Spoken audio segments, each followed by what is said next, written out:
Movie review: The Sundowners, released in 1960. Screenplay by Isabel Leonard, from a novel by John Cleary. It's produced and directed by Fred Zinnemann. Presented by Warner Brothers. The cast: Deborah Kerr plays Ida Carmody. Her husband, Robert Mitchum, plays Paddy Carmody. Peter Ustinov plays Venica. Glynis Johns, as a voluptuous barmaid, plays Mrs. Firth. Dina Morell is Joan Halstead. Chips Rafferty's Quinlan. And Michael Anderson Jr. plays Sean. Oh, and I also noted Ronald Fraser, who plays Ocker, and Mervyn Johns, who plays Jack Patchalog. This movie received a number of nominations at the 1961 Oscar Awards, Academy Awards, for Best Picture. Also, Deborah Kerr received a nomination for Best Actress in a Leading Role, as did Glynis Johns in a supporting role, Fred Zimmerman as Best Director, and it also got a nomination for Best Writing Screenplay. And it was quite successful at the Globes as well. It won a Special Merit Award, and it was nominated for Best Director for Zinnemann. Okay. The cinematography is absolutely fantastic in this movie, and that's all down to one Jack Hildyard. A lot of the shots are on location in the Australian outback. So to the plot. Well, there's not a lot of a plot really. Mitchum is a drover. The Australians describe that as a sundowner, and what that means is he rather gypsy-like moves from place to place, acquiring work, and takes his family in his horse and wagon, and they bed down with tents in a variety of places. He loves the outdoor life. He doesn't want to settle down, and that's his lifestyle. He completes a job and celebrates it by having a serious drink and a sing-along in local bars. And he loves the nomadic lifestyle. In contrast, his wife, Ida, played excellently by Deborah Kerr, and his son Sean, played by Michael Anderson Jr. She wants to settle down, and as does the son, although the son is torn between wanting to follow in his father's footsteps, who he admires tremendously, and on the other hand he would like to see his mother happy, settled down by basically buying a small farm and getting into normal life. There's a hint of a comedy here, but it is a drama quality. It has an appealing quality.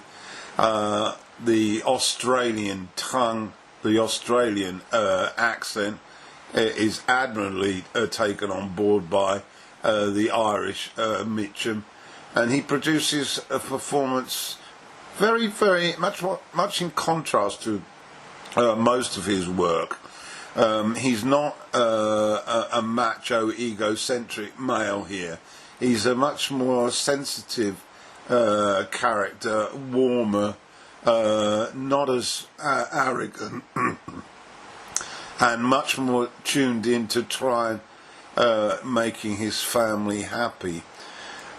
So, after completing a job, they then settle in and look for further work, and which Carmody gets, and he has to transfer a large quantity of sheep to an outpost called Condilla.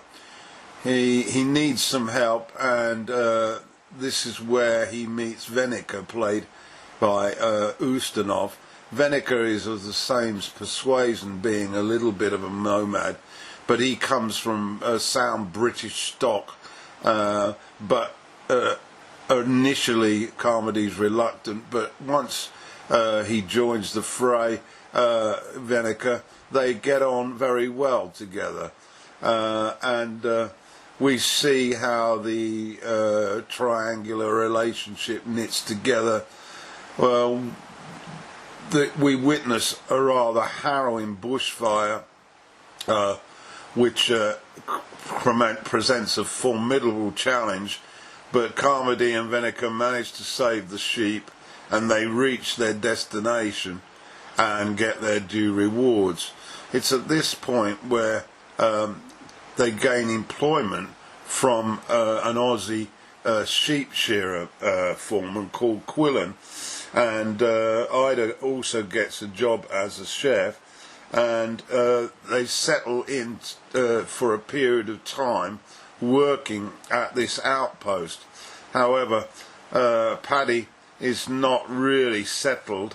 He gets involved in a sheep shearing contest, which creates a sort of plot story, and but he's desperate to move on. The scenes of the sheep shearing brought back some great memories I had when I was in New Zealand witnessing sheep shearing.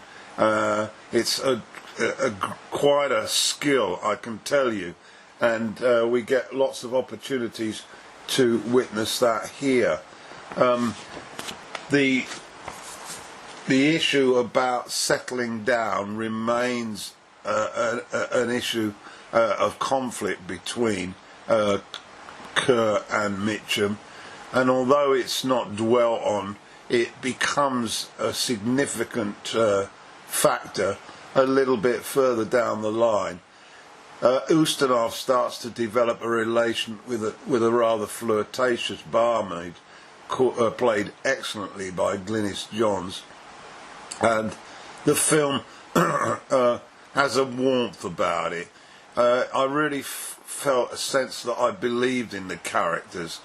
They are real people with real day-to-day issues. They aren't particularly full of interesting stories, but the day-to-day stuff is delivered excellently through the photography. There's also Carmody, who's prone to a bit of gambling with the game 2 Up, which is basically flicking a coin and choosing heads or tails. He has a good run one day and ends up winning a horse that the family then start to race, and the horse is quite successful, and Ida starts to get a view of the future by saving money to buy that farm that she desperately wants. However, Paddy happens to lose it all in one of his gambling sprees, and so they're back to square one. But nevertheless, the general sense of well-being, contentment and happiness is followed throughout the film. It's really a gentle sort of movie. Many people might consider it to be boring, but I think it's character driven, and once again the cinematography is 5-star. So I thoroughly enjoyed it, and I'm sure you will do. It's The Sundowners, released in 1960.